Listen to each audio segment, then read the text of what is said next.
Hello and welcome to Lost Love Chronicles. Dear listeners, before we get started, drop a quick hi in the comments and let us know where you're tuning in from. Also, if you have any suggestions for us to make the channel better, please let us know. Now let's start with the story. My name is Carter, I'm 43. My wife, well, now my ex-wife, I guess is 40. We were married for 16 years. We have 2 kids. Our son is 9, our daughter is 14. In the beginning, it wasn't smooth. We were young when we got married, immature, impulsive. But somehow, we fought through the noise and the bruises of our early years. And when I say fought, I mean together. At least, I thought it was together. We believed we loved each other, that we could take on anything.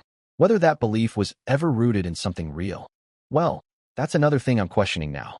I've been in engineering for 7 years, and my wife worked as a manager for 3 at a big-name advertising agency. Our jobs were good, stable. We lived comfortably. Not lavishly, but comfortably. Family trips, savings for college, the occasional splurge. That kind of life. We were close. I thought we were close. We both made sure to be present for our children, no matter how packed our days were. Evenings were often about board games, movie nights, trips to the arcade. We tried to build memories that mattered to us. And as a husband, look, I'm not going to say I was perfect. I dropped the ball here and there, like anyone does. But I loved her. I gave her everything I could. I did what I thought was right. So when I learned she'd been cheating long-term, it cracked something open in me. Not just heartbreak. Something deeper. Like a part of my foundation gave out. It didn't come out of nowhere. Not entirely. For the past 2 years, things had shifted. She felt removed. Nothing I did seemed to light her up anymore. Birthdays, anniversaries, spontaneous plans, I'd get a small smile, maybe, or a sigh. She began dropping her boss's name more often. I didn't think anything of it at first. I figured she admired him, maybe saw him as a mentor. But it grew more persistent. Every disagreement we had ended with her saying, well, Mark would handle this differently. Or, Mark always knows what to say to his wife. One evening, I'd asked if she wanted to go out, something simple, just the 2 of us. She didn't even look up from her phone. Why do you need to ask? You should just know what I'd want to do. But I don't, I said, trying not to let the frustration show. Help me understand. She gave me a shrug. If you have to ask, then maybe that's the problem. I couldn't read her. I couldn't reach her. But I tried. God, I tried. I bought books. I researched communication strategies. I even tried therapy exercises on my own. I thought maybe the problem was me, that I'd become boring, predictable, too much in my own head. Nothing worked. She'd give me a thin smile, thank me without meeting my eyes, or sigh and say, you're trying too hard. And that hurt, because once upon a time, I knew her better than anyone. So you can imagine what it felt like when I found out it had never really been about what I was doing or not doing. Someone else was repairing the marriage behind the scenes, filling the emotional space I thought was mine to hold. The twist? We were close to her boss. Him and his wife, we saw them often. Our kids played together. Birthday parties, weekend barbecues, movie nights. They'd come over. We'd go to their place. I even considered him a friend. A good one. When I started sensing something was wrong in my marriage, I turned to him. One man to another. And to be fair, he didn't seem surprised. He nodded like he understood too well. You've been married a long time, he said, handing me a beer that evening as we sat in his backyard. It's not unusual to hit rough patches. You know that, right? I just feel like I can't get through to her anymore, I said. I don't know what I'm doing wrong. He leaned back, took a sip from his bottle, and gave me this slow, thoughtful look. Marriage is tricky, he said. But the fact that you're even worried about it, that says something. Most guys wouldn't care enough to even ask. He offered wise counsel. He seemed to be a great man. Wise, level-headed, supportive. And that made the betrayal cut even deeper when the truth started to unfold. But back to the discovery. Even though my wife's constant complaints and emotional distance had worn me down over the last 2 years, I was still clinging to the belief that our marriage, despite its bumps, was strong. Maybe not perfect, but not broken. Not like this. Then came that night. We were in bed. She was on her phone, laughing softly to herself. That sound, it wasn't just laughter. It was warmth. Intimacy. A tone I hadn't heard directed at me in far too long. What's funny? I asked casually, leaning just slightly to see her screen. She reacted like I'd tried to snatch it from her hand. She yanked it away, jerking her body like I'd crossed some invisible boundary. What are you doing? She snapped. I tried to keep my voice even. Wanted to see what was so funny. That's all. Asterisk. Without another word, she got up, stormed into the bathroom, and locked the door behind her. I sat there for a few moments, numb, staring at the door. When she finally came out, I tried again. Who were you messaging? She looked at me like I'd insulted her. None of your business. That's when it hit me. Deep in my gut. I didn't have hard proof. But I knew. The next day, I asked her directly, too directly, maybe. Are you seeing someone? Her reaction was immediate. Explosive. How dare you, she hissed. What kind of husband thinks that way about his wife? I didn't back down. I just want the truth. She shoved her phone into my hand reluctantly, with hesitation I couldn't miss. Later that evening, I checked it again, and nearly everything was gone. Entire conversations with specific contacts had vanished. Deleted. Clean. But not perfect. There were still fragmented messages that didn't make sense. Half replies, conversations that started in the middle of nowhere. It wasn't just suspicious, it was clumsy. I returned the phone to her silently. She didn't ask me anything. Neither of us brought it up again for almost a month. But I didn't stop thinking about it. Eventually, I had a close friend help me check the phone. He managed to retrieve some of the deleted messages, though not all. What we did find confirmed everything I had feared. Turns out, she had been using a second phone. One I barely ever saw. That was the one she trusted. That was the one she used to talk to him. Her supervisor. And that crushed me. I didn't confront her right away. I knew her well enough to know she'd just twist things, or cry, or redirect until I was the one apologizing. So I waited. But inside, I was wrecked. I cried in front of my friend that night. Ugly, shaking sobs. Because I wasn't just losing a marriage, I was thinking about what it would do to the kids. 3 days later, I ordered a book online. How to Help Your Spouse Heal from an Affair. I know. Maybe it sounds pathetic. But I wasn't ready to let go. I thought maybe if she saw I still believed in us, she'd stop this madness. She told me they had an emergency at work and that I shouldn't wait up for her that Saturday. I nodded. But something in me shifted. That day, I called the office. No answer. I called again. Nothing. It was a Saturday. I knew the agency wasn't even open on weekends. I tried her phone. Voicemail. She didn't come home until Sunday. Around 2 in the morning. She came in quietly, not even glancing at me. Went straight to the shower. Didn't say a word. When she finally slipped into bed, I asked, "Where were you?" She pulled the blanket over herself and said, "I told you not to wait up." I stared at the ceiling in silence. I was tired of this.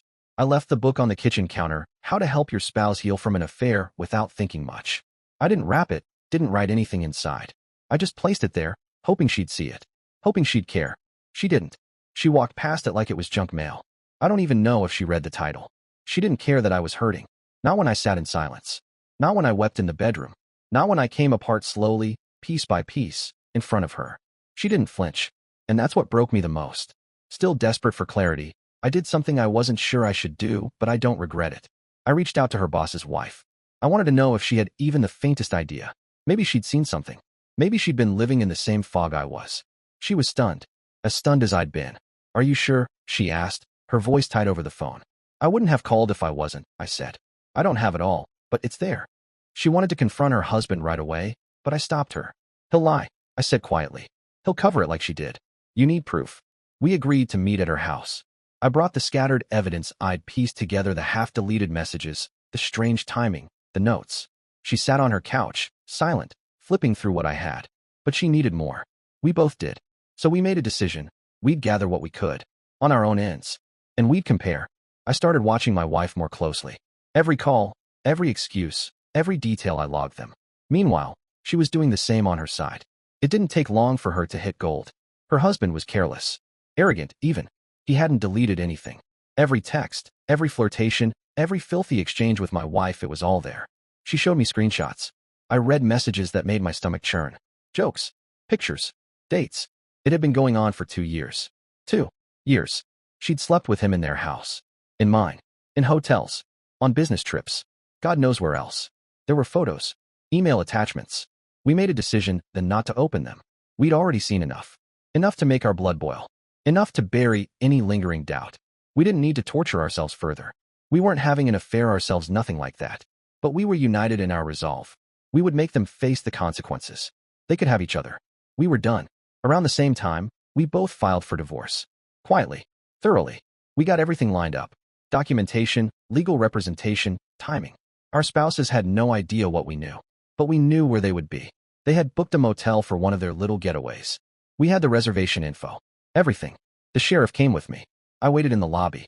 My heart was pounding like I was the one caught doing wrong, even though I wasn't. I just wanted it over. The sheriff went up to the room. A few minutes later, the elevator chimed. She stepped out. She was wearing a bathrobe. I could tell there was nothing underneath. Her hair was damp. Her eyes widened when she saw me. "What the hell are you doing here?" she barked. I didn't answer. The sheriff approached her. "Ma'am, I just need to confirm your identity." "Yes?" she replied, hesitantly. What? She was handed the envelope right there. Served. Her expression twisted panic, confusion, shame, anger. It was all there, boiling behind her eyes. That look alone gave me a small flicker of closure. I turned to leave. I wasn't going to argue. I didn't want to hear her lies. But she grabbed my arm. Wait, Carter, what is this? What the hell does this mean? You had an affair, I said simply. I'm leaving you. She started shouting. This is insane. You don't understand what you're doing. She gripped my arm tighter, hard enough to bruise. The sheriff stepped forward. Ma'am, I need you to let him go. Now. She pulled back, breathing hard, robe clutched at her chest. I can explain, she said. You've got it all wrong. She pointed at me, voice rising. This is your fault. She started crying right there in the motel lobby. Crocodile tears or not, I didn't care. I left quickly, my blood was boiling. And if I stayed a second longer, I might have said something I'd regret. I needed to be home. I needed space. I needed silence. Not long after, I found out that when she told her boss Fred what had happened, he bolted home in a panic, probably expecting to get ahead of things. But he walked into a storm served just like she was. We didn't give them time to compose themselves. We ambushed them, same as they'd done to us. It was poetic, in a sick, bitter way. Her divorce might take longer, she's dragging it. Mine is moving faster. I'll be legally free in a few more months. But in the meantime, they've both started fighting back. Neither of them wants the divorce. The excuses they've given us are pathetic. That they never planned to leave their spouses. That it was only a purely physical affair. That other couples have weathered worse and come out stronger. That they want to fix things. That they messed up, sure, but deserve a chance to make it right. One night, I asked her directly, what do you think comes out of this? She stared at me like she was confused by the question. Then she said, I'm not that person anymore. Then who the hell were you for the last 2 years? I asked, my voice flat. I don't know, she whispered. I was going with the flow. I acted totally against my nature. I scoffed. Your nature? No, you're just immoral. Don't wrap it in psychology. People around me are acting like I'm some kind of villain. Like I'm horrible for not giving her another chance. Like the mature, noble thing to do is stay together for the kids, for appearances, for the illusion. But my kids know what's going on. In an age-appropriate way, I told them the truth. And they back me. 100%. We're still under the same roof for now, and it's getting harder. I'll admit that. She's reading the book I bought. She's going to therapy. She walks around like she's finally ready to be the person I wanted 2 years ago. She says she's sorry. Says she'll do whatever it takes. But I don't believe she's sorry she hurt me. I think she's just sorry she got caught. And then she says crap like this, you're such a bitter man now. Angry. You can't get past the negativity. Later she'll apologize. She always apologizes. But I know that's how she really feels. That's what leaks out when she's not thinking. I still talk to Fred's wife. Of course I do. We've both been through hell together. But my wife hates it. You're only not giving us a chance because of her, she told me the other night, her eyes blazing. Or maybe you're planning to sleep with her now. Revenge affair, right? Makes sense. She's not the reason. I snapped. And no, I'm not going to cheat just to get even. We did nothing wrong. And unlike you, I don't need to stoop that low. She told me to cut contact. Said it was inappropriate. That talking to the woman whose life she helped destroy was disrespectful to her healing process. I laughed in her face. You want to lecture me on respect now? I don't respect her anymore. Nothing about her. And yet she won't stop. She keeps pitching new angles, new rationalizations. She wants to explain what happened, how it wasn't what it looked like, how it meant nothing. To me, every explanation is a justification. And I ignore them all. She's asked me to go to therapy with her. Absolutely not, I told her. I'm not stepping into a room where someone might try to convince me this was partially my fault. She wants me to read books about infidelity with her. What? I asked. We're heading toward divorce either way. What's the point? She said it wasn't about control, wasn't about sex. I just want to show you I love you. No, I said sharply. You want to love me now. After the damage is done. That's not love. That's survival. Even my own mother is angry with me now. She thinks I'm being stubborn. People make mistakes, Carter, she told me. Your wife has changed. She really does love you. But I told her the same thing I've told everyone else. I will never be someone's backup plan. There are days I wake up and feel like a monster. The way I treat her, it brings guilt. I question myself constantly. Yes, there's hate. But there's love too. That's what makes it so much harder. I wonder if I'm being unnecessarily cruel. She's trying, I can see that. She's really trying. But even with all her efforts, I feel nothing. No interest. No desire to start again. People tell me I'm rushing. That I'll regret this. That I should slow down and think. And maybe they're right. Maybe I'm moving too quickly. The problem is I don't know what's real anymore. What's genuine and what's not. My instincts are clouded, and I question everything. Still, I appreciate the voices that have reached out, people who've taken the time to weigh in. Some of the insights I've read have been powerful, striking nerves I didn't know were raw. And so, after reflecting, I decided I'd speak to my wife. Right then, no delay, I said to her, "We need to talk. I've been thinking a lot." She looked up, hopeful. "Okay, about us." "About everything," I replied. "But just so you know, I still think divorce is the best path forward. For me, for the kids. Right now, things between my wife and me are civil. A kind of strange, neutral ground. But don't get me wrong, we're not reconciling. I'm still divorcing her." My previous post, the one that got taken down by the automod, detailed it well. She's still hoping for another chance. Her actions reflect that, but I won't give it to her. 2 years of betrayal, 2 years of lies isn't something I can overlook. If it had been a single mistake, a drunken night, maybe this story would have ended differently. But 2 years? That's not a lapse. That's a double life. I still love her. That hasn't vanished. And because I'm not a monster, I agreed to attend a few therapy sessions with her. I wanted to observe. Nothing more. One of those sessions, I'll admit, surprised me. It showed me that her remorse might actually be real. I saw glimpses of sincerity. She has been trying truly. But her behavior after the affair hasn't been flawless. Her jealousy, especially about my communication with the boss's wife, and her fear of a revenge affair, exploded during the second session. It turned into a disaster. She demanded, "You have to stop talking to her. It's keeping you angry. It's holding us back." I answered, "You don't get to tell me who I can speak to. Not anymore." She shouted, "It feels like you're planning something with her." "I'm not," I snapped. "And I won't. But you don't trust me? After what you did." That argument, probably the worst we've had through all this, drained us both. Later, when we cooled down, I told her calmly, "There won't be a revenge affair. I promise. Not because I owe you, but because I owe myself better than that. You're still technically my wife, and until the papers are signed, I'll keep my integrity." Since then, I've been to a few more sessions. Not for hope, not for reconciliation, but to watch her, see how she's handling this. If she's really changing. And I'll admit she's been consistent, though not perfect. The therapist we're seeing is experienced in both individual and marriage counseling. A professional. Fair. I've been keeping a close eye on the process, waiting until our divorce is finalized so I can step away cleanly. As for the boss's wife, she's standing strong. She's facing resistance from her husband, just like I am from mine. We still speak occasionally. Not often. We're cordial. We share updates, nothing more. There's no affair, and never has been. She's a self-reliant, decent person. The kind who doesn't take advantage of someone else's vulnerability. My children, they're doing okay. We've been honest with them, as much as we can be. They know they're loved. That hasn't changed. They've seen the shift, they've felt the weight. But they also know that this decision isn't about them. It's about saving what remains of who we are. They encourage us, not to divorce. They understand. Maybe better than I gave them credit for. They've seen what happened. They've seen the pain. And while they wish we weren't splitting, they get why it's the right thing, especially given their age. I've tried to keep it as healthy as possible for them. My wife doesn't work at the advertising firm anymore. She quit not long after I confronted her. Said it was part of her attempt to become a better person. Claimed she's cut off all contact with her old supervisor. Cold turkey. I can't confirm it, but I haven't seen anything to the contrary either. She's taken to the internet forums, support groups, whatever helps. Apparently, she's asking for advice from strangers now on how to save a broken marriage. It's something, I guess. A different kind of desperation. And after watching her work herself to the bone, trying to prove she's changed, I finally understand why some people stay with the adulterer. I didn't before. I used to think, how could anyone possibly forgive that? But she's not a monster. She's deeply flawed. She made devastating choices. But she's trying to learn and change. She's given me everything, offered every possible thing under the sun to get a second chance. I don't know if I've got it in me. I don't hate her the way I used to. But oddly, the closer the divorce comes, the calmer I feel. Peaceful even. Like I'm walking into clean air after holding my breath for years. Recently, she asked me to consider getting back together after the divorce is finalized. I told her, why wait till after? She said, so you know it's not pressure. I want you to know that I'll still want to prove myself. Even then, we had a long, draining conversation about it. She offered a post-nup agreement. Said she'd sign anything, do anything, just for a chance. I wasn't totally against the idea, on principle.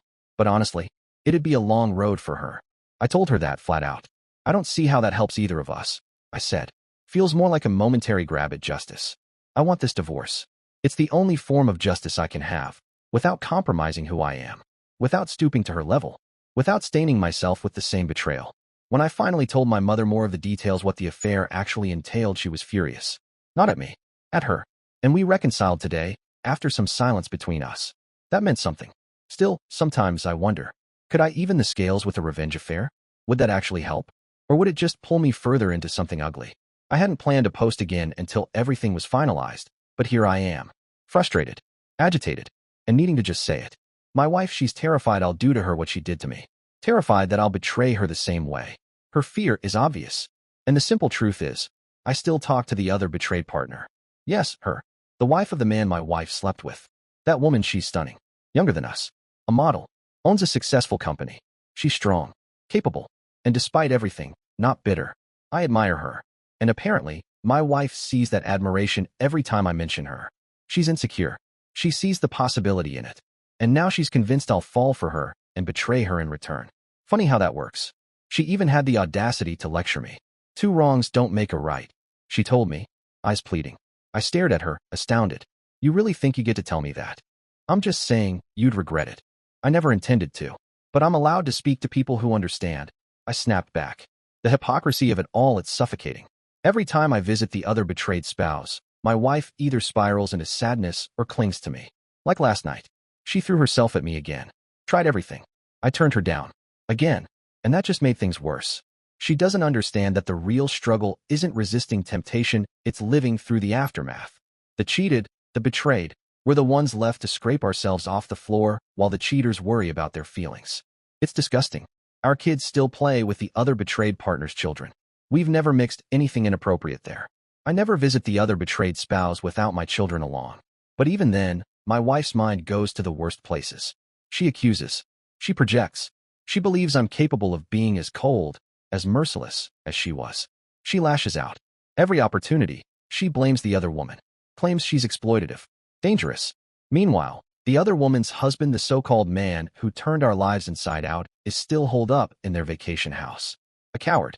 And now, he's begging the other betrayed partner to bring him back. I'm not going to lie, seeing that man suffer the consequences of his own actions. It makes me happy. Deeply. Vindicatively. There's a quiet, grim satisfaction in knowing that his carefully constructed life has been torn down by his own hand. And given the amount of leverage I hold over him, it's even more satisfying. He hasn't tried to threaten me, not once. He knows better. He has to live with the fact that I'm still in contact with his wife, and there's nothing he can do about it. He avoids me at all costs. If he knows I'm going to be around, he waits, changes plans, makes excuses. Sure, he's allowed to see his kids whenever he wants, but he makes damn sure I'm not in the vicinity. That says enough. And honestly, I pity him. Meanwhile, my wife's behavior lately has been something else. Lavish. Contrite. She's been pouring affection on me like water on a fire she started. Problem is, I don't want it. I just push it aside. I'm not in a space to receive that from her. Not now. Today is one of those days. A therapy session scheduled later. I'm seething inside, carrying all this rot and wreckage. And today, I'm tempted to let it out. To unload every bit of the agony, humiliation, and rage she planted in me. Because the anger is getting unbearable. It's right at the surface, pulsing, boiling. Still, here I am again, checking in. Not much has changed, really. Not in a big way. But looking back at these conversations, rereading what I wrote, what others wrote to me, it's made me appreciate how valuable this space is. How healing it can be to have clarity through shared pain. I've been reading a lot, books, articles, anything about infidelity. Trying to understand the psychology, the cycles, the damage. Still doesn't make it easier. At a recent therapy appointment, she asked for something new, more time. Just a little more time, she said. To win you back. To show you. She rattled off all the reasons she thought it would be worth trying. Why I should consider working with her to restore the marriage. She wasn't pushing for reconciliation, not yet, but she wanted a chance to show me what she was doing. I kept circling back to the same point. If the fallout hadn't happened, would you still be trying? She paused. I added, you wouldn't be in therapy. You wouldn't be fighting. You'd still be meeting him. She didn't deny it. You're right, she said softly. You emotionally mistreated me for months. I told her. That doesn't just go away. I know, she said. I know what I did. I reminded her. I'm not someone who gets walked all over. Even by the woman I love. She nodded. You shouldn't be. Then she did something I didn't expect. She owned every part of it. Her mistakes. Her betrayal. She apologized again. Not just with words, but in the way she said them. She's promised me everything she could think of to make it up to me. I believe we can have something stronger than before, she said. I had plenty of hesitation. I still do. I looked her straight in the eyes and asked, are you ready to tolerate my anger? All of it. Absolutely, she said without blinking. Dump it all on me. Anytime. If it helps you process it, do it. It caught me off guard. In the past, every time I asked her why, I got a dozen excuses. This time, she didn't offer any. There's no justification, she said. What I did, it was wrong. It was awful. I'll spend every day for the rest of my life trying to show you, through my actions, that I'm sorry. That I'd never hurt you like that again. And then she really let go. All the emotion, all the insecurity, all the stuff that had been bottled up inside her, it came pouring out. She told me that she's incredibly insecure, that she envied the other betrayed partner deeply. That being with her affair partner made her feel beautiful, wanted, powerful. It gave her a rush. But she knew it was a fantasy. She admitted it wouldn't last, that it never could. I thought about the consequences, she said. But barely. I was selfish, and I regret it. I'll carry this guilt forever. She meant it. Then she said something that stuck with me. I'll never forgive myself. I know I don't hold a candle to her. She's not just beautiful, she's got integrity. Real integrity. And that's the kicker. She wasn't talking about me. She was talking about the other betrayed spouse. The woman I've stayed in touch with. She's never threatened me, my wife said, eyes brimming. Not once. Not even when she had every reason. She's never behaved meanly toward me. It was all my wife's fears, really, and maybe the fact that I was still furious with her for turning on me. But things got interesting. The therapist asked me what it would take for me to even consider my wife's offer. I sat there, silent. Not a single thought came to mind. Because what I have now isn't a marriage. It's a mockery of one. A husk. And I never signed up for this. So I looked her dead in the eye and said, a time machine. She didn't blink. Just calmly said, every marriage faces trials, from death to adultery. The way a couple responds to these events shows the resilience of their relationship. I bit my tongue, but my patience was thin. You should focus on her, not us, I told her, because I can't believe where this conversation is going. The therapist gave me a measured look and told me that my inability to engage with logical conversation might be a communication flaw. That stung a little, but I agreed not to agree, but not to argue either. What would be the point? On the drive home, we were quiet at first. Then my wife spoke. Did the affair make you feel emasculated? She asked, her voice soft. I've never asked you that before. I wasn't expecting that. Not at all. Sure. I replied flatly, still staring ahead. Of course it did. Then she threw me off completely. Would sleeping with another woman help? Help you feel better? She asked. I turned toward her, stunned. Seriously? She held her gaze. I'm not talking about revenge. I'm in a trial separation. You go, take time, do what you need to get your confidence back. I stay faithful. And when you're ready, you come back. I stared at her like she'd grown another head. How does that help the marriage? I asked, my voice sharper now.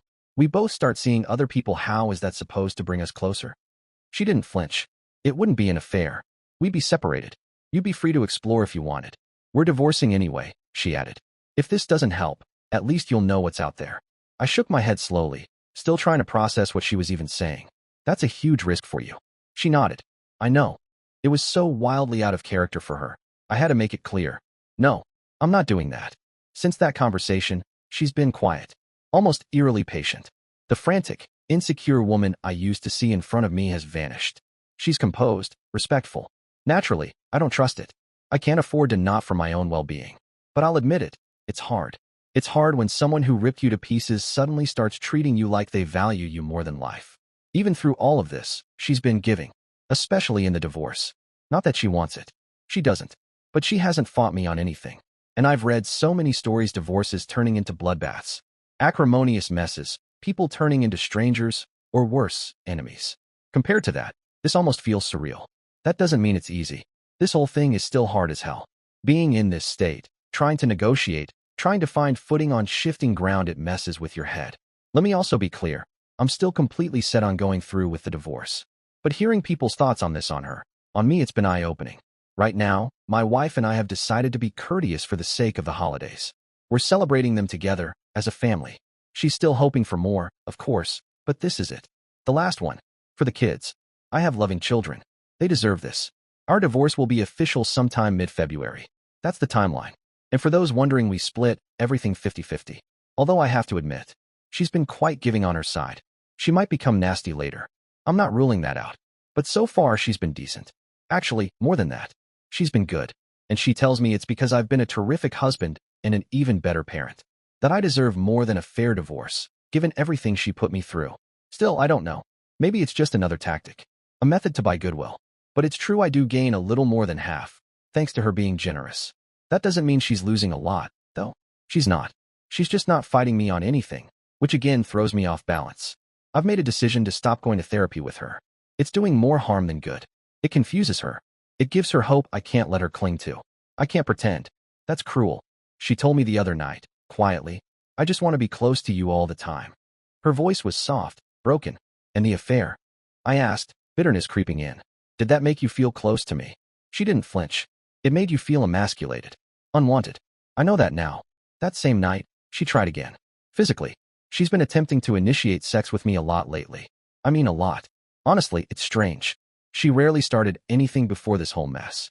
I used to think she just wasn't interested in me that way. So now, all this attention, it unsettled me. I told her as much one evening. It feels off, I said. Like you're trying to erase it all with sex. She looked at me earnestly. It's not about reconciliation, she insisted. I just want you to feel good. To feel wanted. That's it. I didn't know how to respond to that. I turned her down again. But she didn't stop. She's relentless, but not in the way she used to be. It's fierce, but somehow also gentle. It's confusing. I started to realize maybe the problem was my own hang-ups, my own wounded pride. And maybe, just maybe, her efforts were sincere. Still, I couldn't meet her halfway. Meanwhile, I've shut off communication with the other betrayed partner. It was getting too personal. And I suppose if I'm being honest, someone who called it a vengeance affair wasn't far off. I hadn't even considered it that way. Not until she sat across from me one evening and quietly admitted, I want to see where this could go between us. I was stunned. She told me she wouldn't start anything until after my divorce was final. I told her that was wise. We agreed to take a break from each other, to let things settle. Because truthfully, I was confused. I had no clear answer for her. She's beautiful, smart, successful, and kind. But I didn't know if I could ever truly return the feelings she was starting to express. And that terrified me. Someone once suggested that maybe her future reconciliation with her husband was being held back because of being close to me. Let me be absolutely clear. Nothing I did had anything to do with her decision to cut off OM. She's done with him. End of story. And when we were together, we never talked about our spouses in a negative way. That was a line neither of us wanted to cross. Then, out of nowhere, OM came to visit me. Yeah, in person. I never expected that. He used to be an arrogant prick, but that day, something had changed. He looked smaller, humbled. He actually apologized. Still, it didn't sit right with me. He said his piece. I let him speak. But inside, I didn't give a damn. Call me petty, but I felt nothing for what he's going through. Not a single thing. So here I am, stuck in this strange middle ground. And I'll admit it, I miss sex. I miss intimacy. The closeness. The tension. The tenderness. Even the dumb things, sexting, light touches, dirty notes. I miss it all. And my wife, she's been trying. Hard. She's doing everything to pull me in. And sometimes I find myself wanting to let go. To give in. She even went so far as to destroy everything OM touched, things I didn't even ask her to throw out. She purged the house of any sign of him. Replaced it all. And yet, none of it makes this easier.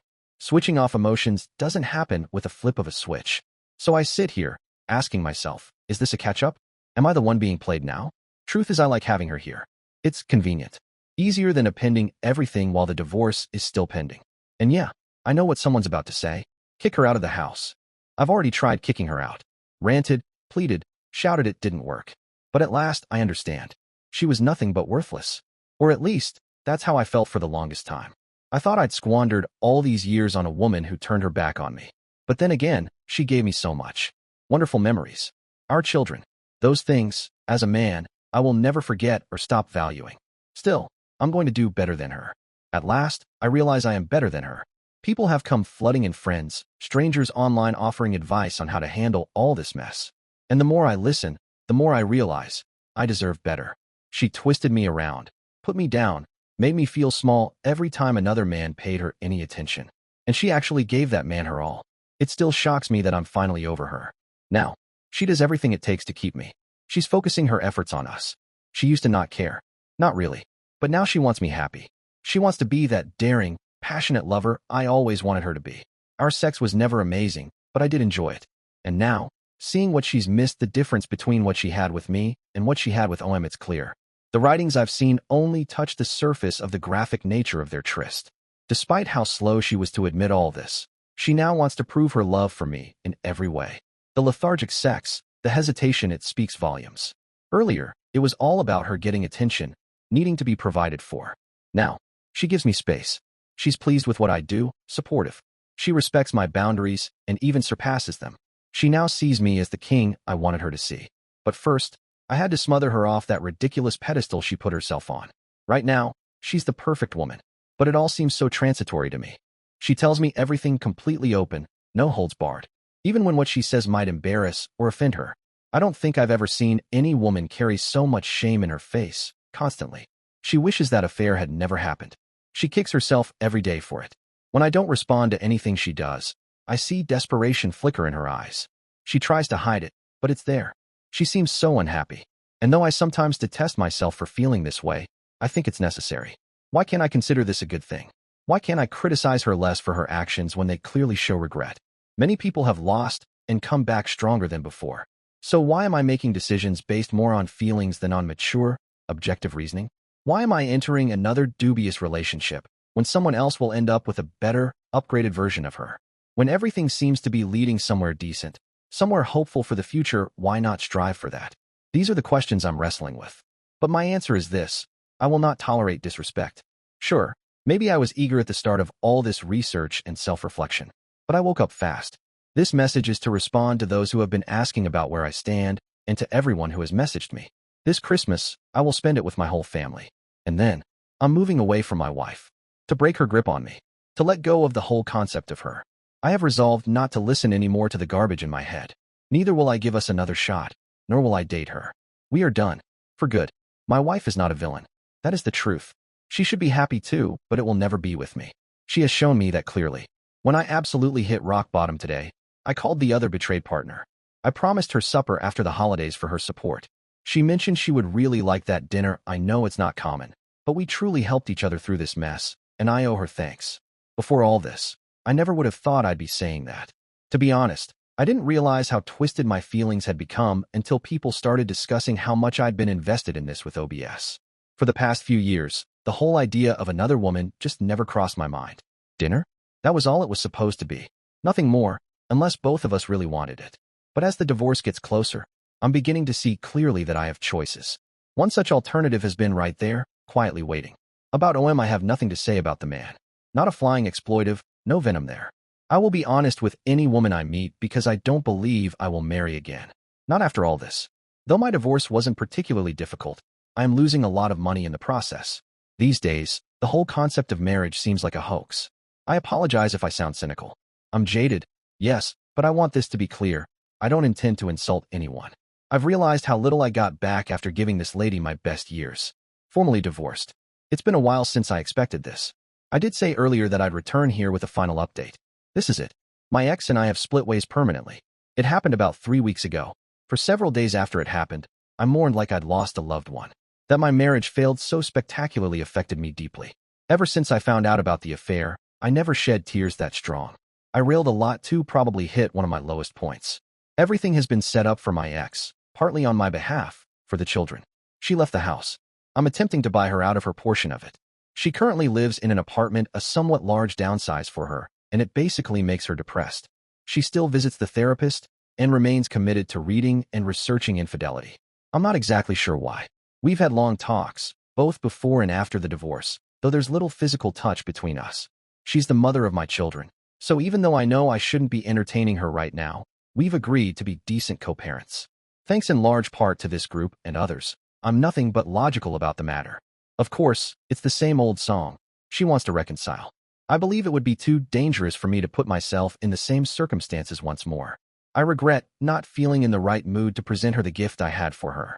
This past weekend, I went to supper with the other betrayed partner just for companionship and conversation. We covered a lot of ground.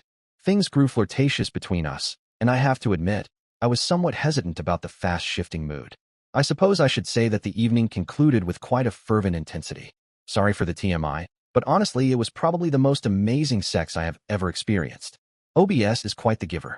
Spades above my ex. Although I had no intention of it going that far, the other betrayed partner was eager, and I too learned quite a few more LOL tricks in the sack. First time I had someone eager to satisfy me rather than the other way around. She divorced her ex, so I guess I shouldn't call her the other betrayed spouse anymore. But for privacy's sake, I'll just keep using that term. To be honest, I don't see us advancing our relationship beyond that evening. I suppose the hormones and booze got the best of us, though I'm not sure she would even want to.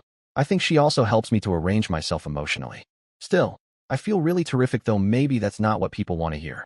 The sex I had with the other betrayed partner greatly helped with my remaining self-esteem issues. It made me feel desired, alive again. At last, I knew what I was missing. I will never accept artificial sex again, knowing now that I did not lose my morals and was not cheating. That made me feel more fulfilled. All things considered, I'm really pleased with how I handled this whole mess. Not flawless, sure, but I did the best I could. I did lose a lot of money in the process, but compared to many betrayed spouses, I'm likely coming out lucky. It was because I was ready to listen to those with knowledge rather than blindly wishing for the best. So I will be eternally grateful to all of you. You and everyone who listened to me helped me avoid losing even more of my value, my dignity, my respect. Remember this. Never tolerate disrespect from anyone, not even from the people closest to you. Everybody deserves a happy, contented relationship. Never accept your partner's leftovers. Every committed partnership should have a satisfying and healthy sexual life. Don't accept it if your partner isn't giving you their all, whether that's now, in an affair, or before. Just state your discontent. I'm not encouraging assault or abuse if your spouse isn't ready to meet your desires. Don't settle for dull sex unless both agree. One can walk away from that without trouble. Share. Interact. Share. I can't stress how vital that is. If you've ever been betrayed, only you can truly recover. I needed a long time to grasp this. That's all I can think of for now. People wanting to find out how my situation is going have been flooding me with emails. I still get triggered here and there, so I've been deliberately avoiding everything involving adultery. Keeping that in mind, I'm still working through the trauma. I try not to dwell too much on it, so I've been absent from this site and others to move on. But since so many people are worried about me, I want to reassure you and provide an update. I'm good. No mishaps. No poof, I'm off the face of the earth. I'm still in IC. My girlfriend is the other betrayed partner. Regarding child custody and money, she resolved her matter with OM. She should have handled that sensibly instead of being vindictive and dragging him to the cleaners. The children do have some conflict over all this, and we're working as well as we can to handle it. We have to start therapy for them to ensure they appropriately adjust and realize that their relationship with the other betrayed partner has minimal influence on them. Still, we do take the kids into account when it comes to how everything is handled. Not everyone's on board, and that's what makes this so damn difficult. My ex and my daughter, they don't enjoy being around each other. And I'm not joking. There's visible tension conflict whenever they're in the same room. It's like they're magnets repelling one another. And if you ask me, I think both of them blame the other for how things turned out. My ex still wants a second chance. That much is obvious. And she's probably offended. No, she is offended that the other betrayed partner stands in the way. She thinks that woman is keeping me from seeing clearly, from not just tossing away what we once had forever. She's so misled. So painfully unaware of the damage she caused. Her antics genuinely concern me. The desperation oozing off her isn't romantic, it's unsettling. She even tried something during a friend's 4th of July celebration. I remember her trying to sidle up to me while everyone was preoccupied with fireworks and drinks. "Carter," she murmured, leaning in too close. "Don't you miss what we had? We could fix this. We really could." I straightened up and stepped back. "This isn't the time. And it's not happening," I said firmly. But even now, I don't think I shut that down strong enough. She still doesn't get it. And you all were right, she does want to come crawling back. Badly. I didn't believe it at first when people told me she'd pine for me once she realized I wasn't coming back. But now, it's written all over her face. The other betrayed partner is letting me handle it, but she's getting tired of my ex's nonsense too. I don't blame her. Did I mention how much my ex hates her? It's a full-on, passionate loathing. Ever since I left her for someone else, my ex has been a total train wreck. But even then, I really thought she was making progress, working on herself. I mean, I treated her better than I've ever treated anyone.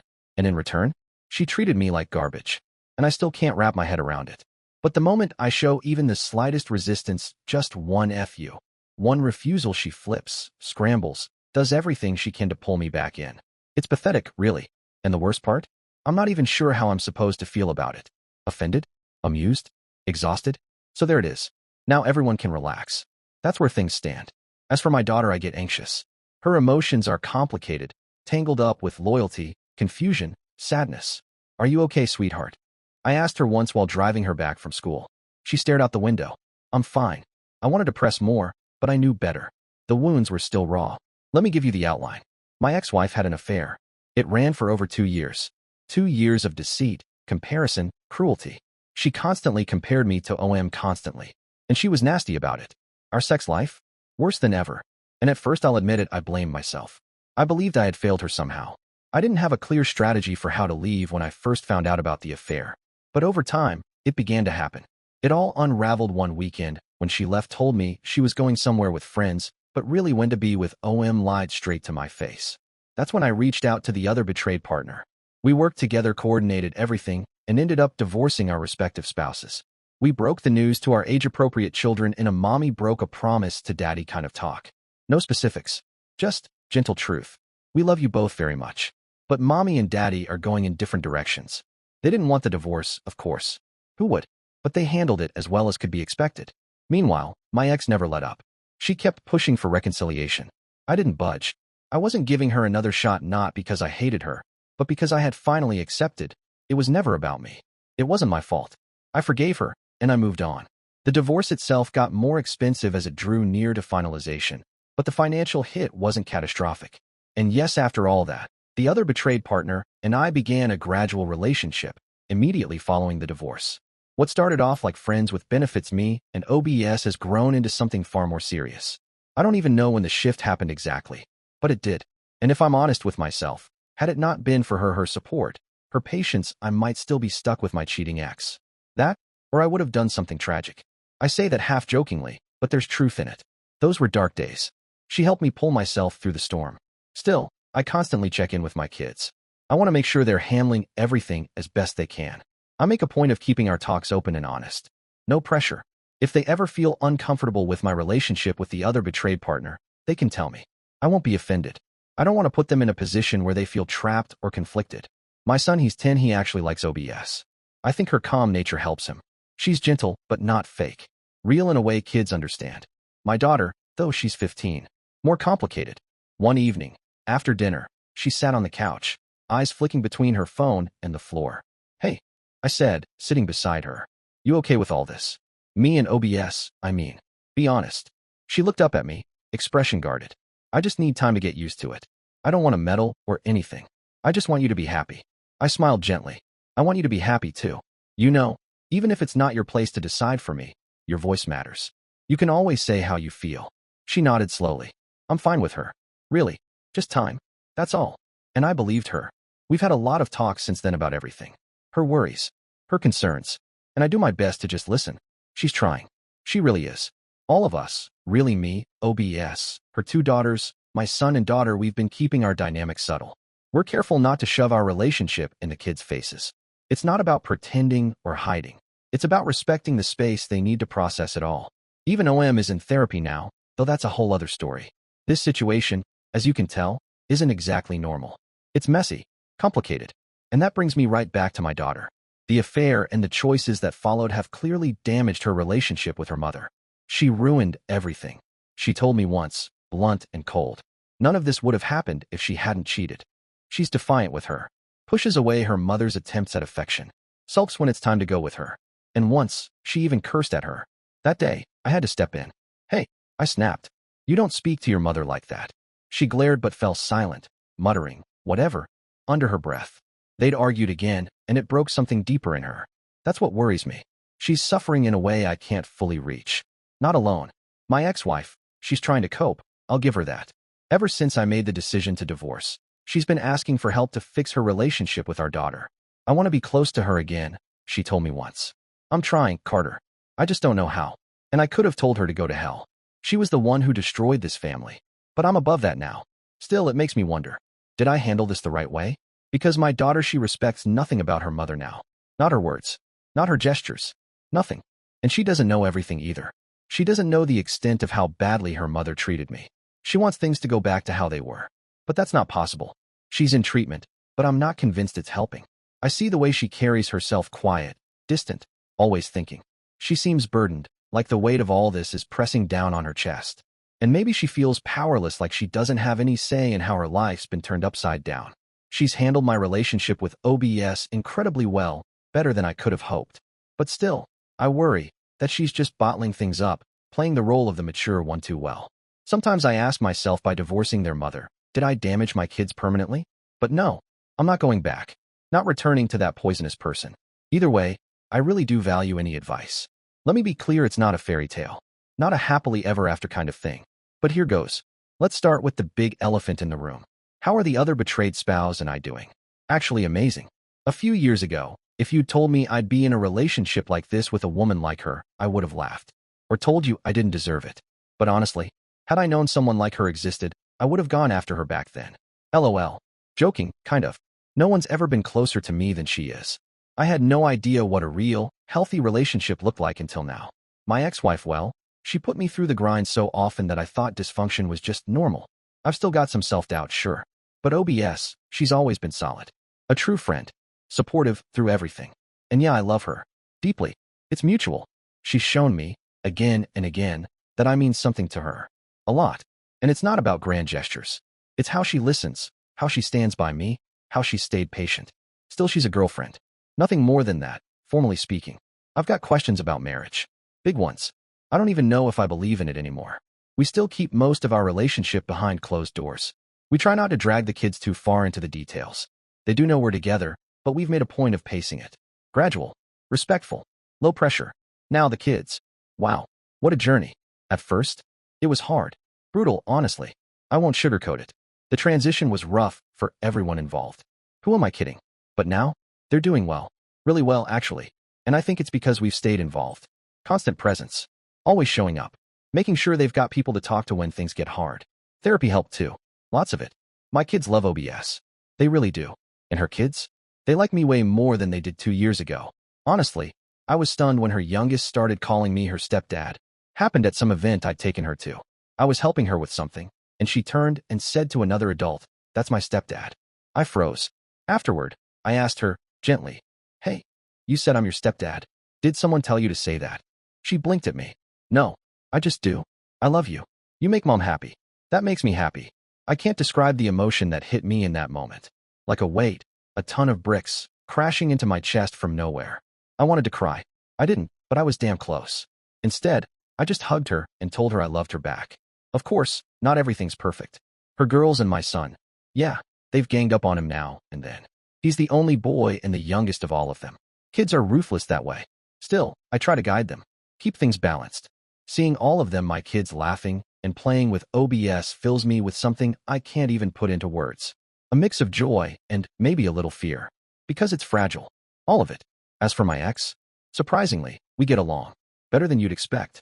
She's worked really hard to fix things between her and our daughter. And I was genuinely pleased when my daughter came to me one day and said, "I think I'm ready to forgive mom." It didn't happen overnight, but they've been through a lot together since everything fell apart. And they've grown. It shows. Still, I doubt my ex is truly okay with my relationship. She says she's accepted it, but I see it in her eyes she's still holding on to something. Some hope. Like maybe this is just a phase. She's been in therapy. She works out now, hits the gym. Looks healthier. More vibrant. But honestly, I don't care. I've made peace with all of it. I've moved on. If she's stuck, that's on her. Now, she and OBS actually talk sometimes. Kind of shocking. It's polite, civil, even. But OBS keeps her guard up. Rightfully so. After everything. Yeah, she's got no reason to fully trust my ex. As for OM, lost cause. Completely. I had no idea just how much of a disaster the man was. All that money, zero self-awareness. He's got a new girlfriend now, but his kids can't stand her. And honestly, I don't like her either. There's something cold about her. Cruel. Materialistic. It's written all over her. In the end, though, we're doing more than okay. We're doing well. I questioned this road so many times. Wondered if I made the right calls. But because of everyone involved, their work, their effort, it's coming together. No, it's not a happily ever after. But it's working. And right now, everyone may relax easily. Dear listeners, please share your thoughts in the comments section below and don't forget to like, share, and subscribe.